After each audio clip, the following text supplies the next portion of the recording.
ফেসবুকের টিয়া দিয়ে বানাইছি তো বাড়ি, কত বড় বাড়ি, ইঞ্জিনিয়ার সামনে দেখবেন নি, এটা হলো ইঞ্জিনিয়ার এই সান কেউ ভাই, আমি না বানাইছি বাড়িটা। জি জি, ধন্যবাদ ভাই, মাঝে মধ্যে এরকম মিশা কথা কইেন। এই বাড়িটা একটা ওমান প্রবাসীর বাড়ি, খুবই সুন্দর একটা বাড়ি। আমি যদি দেখাই এটা বাড়ির সামনের দিকটা, বেচারা খুবই শৌখিন মানুষ। এই যে হচ্ছে বাড়ি, আপনারারও অনেক ভালো লাগবো বাড়িটা দেখা। আসলে দেখাইতাম আনছি, আপনারা যারা বাড়িঘর করেন, প্ল্যান করে করণের চিন্তা ভাবনা, আপনারা এরকম প্ল্যান করতে পারেন, এর লেগে দেখাইতাম আনছি আর কি। এটা হলো বাড়ির আঙিনা, খুব সুন্দর, এই পর্যন্ত টাইলস, এবং ওইখানে কিছু ফল ফলাদির গাছ লাগাইছে। যেহেতু নতুন বাড়ি, এখনও গাছ বড় হয় নাই, বড় হলে মোটামুটি ভালো লাগবে, এখানে বসার একটা স্পেস হবে। আমরা যদি বাড়ির ভিতরে প্রবেশ করি, এই যে সিঁড়ি বেয়ে, এটা হলো বাড়ির ভিতর। আমরা যেটা হলো দরজাটা কাঠের দরজা, ওয়াও অনেক সুন্দর। এখানে কিছু ঝাড় আছে, তাদের ড্রয়িংটা এভাবে সাজানো। এটা হচ্ছে একটা ডুপ্লেক্স বাড়ি, আসলে ডুপ্লেক্স। এই যে বাসার মানে ভিতর দিয়ে, এই যে এটা ডাইনিং স্পেসের পাশ দিয়ে সিঁড়িতে দোতলায় ওঠা যায়। আর এখানে একটা মোট 3টা রুম আছে, বেডরুম।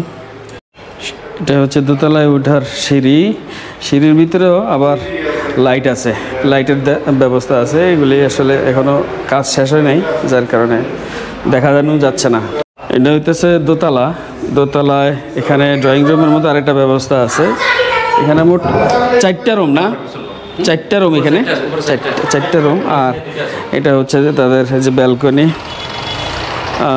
এখান থেকে অনেক সুন্দরভাবে দেখা যায় সব কিছু। এই হচ্ছে ব্যালকনি, খুবই ভালো লাগতে আছে আসলে। গ্রামীণ একটা পরিবেশে, গ্রামের ভিতরে এরকম একটা বাড়ি করা, পর্যাপ্ত আলো বাতাস, খুবই ভালো। এটা হচ্ছে ঝাড়, খুবই সুন্দর লাগতেছে বাসার মাঝখানে। আমরা এখন ছাদে যাব। ছাদ, এইটা হলো সিঁড়ি ছাদের, ঠিক নিচতলা থেকে আমরা দোতলায় যেমনি উঠছি, ঠিক এমনিই এটা সিঁড়ি করছে। সিঁড়িটি টাইলস করা, ছাদের ভিতরে খুবই সুন্দর টাইলস করা। এরপরে হচ্ছে এখানে একটু কাজ করছে যেন ছাদে একটু আড্ডা দেওয়া যায়, এর ব্যবস্থাটা করছে। ছাদ থেকেও মানে ভালো লাগে। মোহাম্মদ ভাই কেমন আছেন ভাই? আছি আলহামদুলিল্লাহ। আপনি যদি এই বাড়ির বিস্তারিত একটু বলতেন। ইনশাল্লাহ, আসলে আমার একটা স্বপ্ন যে এই ধরনের একটা বাড়ি করব। আমি 2010 আগে প্রবাসে ছিলাম দুবাইতে, পরে দেশে বিজনেস করি। মোটামুটি আলহামদুলিল্লাহ ভালো আছে। আর বাড়িটা করতে আমার আসলে এটা আমি নেট থেকে দেখছি, আমাদের এই ইঞ্জিনিয়ার ইসরাফিলুল্লাহ কথা বলছে, ভাই আমার এই ডিজাইনটা করে দাও। আমি এটা দিছি যে আমরা এটা করে দাও, মানে সুন্দর করে আমার প্ল্যান করে দিছে। মোটামুটি আমি ইঞ্জিনিয়ার থেকে স্যাটিসফাই, মোটামুটি ভালো। আর আলহামদুলিল্লাহ আমার কাজ করতে প্রায় 8-9 মাসের মতো লাগছে। আমি 2023-এ শুরু করছি, 23-এ মনে শেষ করে দিচ্ছি, 23-এ শেষ, 23-এর লাস্টে আমি বাড়িতে ঢুকছি। কত স্কোয়ার ফিট এটা করছেন? এটা হলো আমরা 3তলা ফাউন্ডেশন নিয়েছি আর কি। আর আমরা দোতলা অলরেডি কমপ্লিট করে ফেলছি। উপরে একটা দেখছেন তো, আমরা একটা রুম করছি বসার জন্য। আমি উপরেও টাইস করে ফেলছি, ফার্কিং টাইস, নিচেও ফার্কিং টাইস করছি। তো এই স্কোয়ার ফিট হলো 1100 স্কোয়ার ফিট। 1100 square feet. খরচাটা 50 প্লাস গেছে। হ্যাঁ 50 প্লাস গেছে। আচ্ছা, অসংখ্য ধন্যবাদ ভাই। আমাদেরকে ইউটিউব চ্যানেলে দেখে দেখার পরে উনি আমাদেরকে কনসেপ্ট বলে, ওনার মূলত বাড়িটা এবং 3Dটা পছন্দ ছিল। ওই পছন্দের আলোকে ওনার বাজেট এবং হচ্ছে স্কোয়ার ফিটের একটা রিকোয়ারমেন্ট ছিল। বাজেট এবং স্কোয়ার ফিট রিকোয়ারমেন্ট আমরা সমন্বয় করে একটা ভালো ডিজাইন ওনার জন্য আমরা রেডি করি।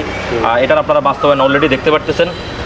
আমরা সারা বাংলাদেশ, আপনারা জানেন ফেমাস বিল্ডিং ডিজাইন সারা বাংলাদেশে দীর্ঘদিন ড্রয়িং ডিজাইনে কাজ করে যাচ্ছে। ওই আলোকে আমরা চেষ্টা করি আমাদের ডিজাইনগুলো যাতে পারফেক্ট এবং ডিজাইনের আলোকে যাতে হয়, ওই চেষ্টা আমাদের সবসময় রয়েছে। আর আমাদের সাথে রয়েছে আমাদের কুমিল্লা অফিসের ইঞ্জিনিয়ার আশিকুল্লাহ ভাই। ইনশাল্লাহ আশিকুল্লাহ ভাই অন্য একটা ভিডিওতে আমাদের ডিটেলস বলার চেষ্টা করবে। ধন্যবাদ। তো এতক্ষণ তো আমরা একজন ইঞ্জিনিয়ার নিলাম, আরেকজন ভাই ইঞ্জিনিয়ার আশিকুল্লাহ ভাইয়ের গুরুত্বপূর্ণ কিছু কথা আছে, কথাটা আমরা এখন রেকর্ড করব। জি ভাই বলেন। আসলে অনেকেই জানতে চান যে আমরা কোথায় কাজ করি, কিভাবে করি। আসলে আমাদের একটা টিমের মাধ্যমে কাজ হয়। সারা বাংলাদেশে আমরা ইতিমধ্যে 500+ বাড়ি ডিজাইন করেছি 55টা জেলায়। তো এই বাড়িটা একটু ভিন্ন, যে কম জায়গার ভিতরে আপনি 50 লাখ প্লাসের ভিতরে আপনি এত সুন্দর একটা বাড়ি করাটা আসলে একটা স্বপ্ন। তো সাইদ আহমেদ ভাইয়ের স্বপ্ন ছিল যে একটা বাড়ি করবে, তবে ওনাকে ধন্যবাদ জানানো দরকার এই জন্য, এটা কিন্তু একটা পৌরসভা এবং পৌরসভা রোডের পাশে এই বাড়িটা। উনি এটাকে বিজনেস পারপাসে না গিয়ে ব্যক্তি অর্থাৎ নিজের পার্সোনাল বাড়ি করেছেন। অনেকে হয়তো চিন্তা করতো যে 1-2 তলা আমি এটা ভাড়া দেই তারপর আমি থাকি।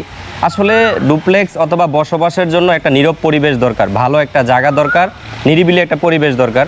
সেই বিষয়টা উনি উপলব্ধি করে আমাদেরকে ওনার বিষয়গুলো জানায়, আমরা বাড়িটা ডিজাইন করি। তবে ডিজাইনের ক্ষেত্রে ওনার যেই পছন্দ ছিল যে একটু খোলামেলা হবে, আপনারা দেখেছেন অনেক বাড়িতে একটু হিবিজিবি হয়, ভিতরে ড্রয়িং রুম বড় হয় না বা বসার জন্য ভালো একটা স্পেস থাকে না। উনি কিন্তু নিচে মাত্র 2টা বেডরুম করছেন। এটা আসলে এত বড় বাড়িতে 2টা বেডরুম করাটা অনেকেই মানে অনেক বেডরুম চান। আসলে ডুপ্লেক্স বাড়িতে অনেক বেডরুম হয় না, নিচতলাটা একটু খোলামেলা রাখবেন এবং উপরে গিয়ে আপনার চাহিদাটা ফিল আপ করবেন। আর আমরা যে কাজ করি এই কাজগুলো কিন্তু আমরা আপনাদেরকে শো করি, দেখাই। এর মূল কারণ হচ্ছে আপনারা যাতে কোথাও বিভিন্ন বিষয়ে প্রতারণার শিকার না হন। বাড়ির বিষয়ে অনেকে বলে 14 লাখ, 20 লাখ, 25 লাখ টাকায় ডুপ্লেক্স বাড়ি, 10 লাখ টাকায় ডুপ্লেক্স বাড়ি।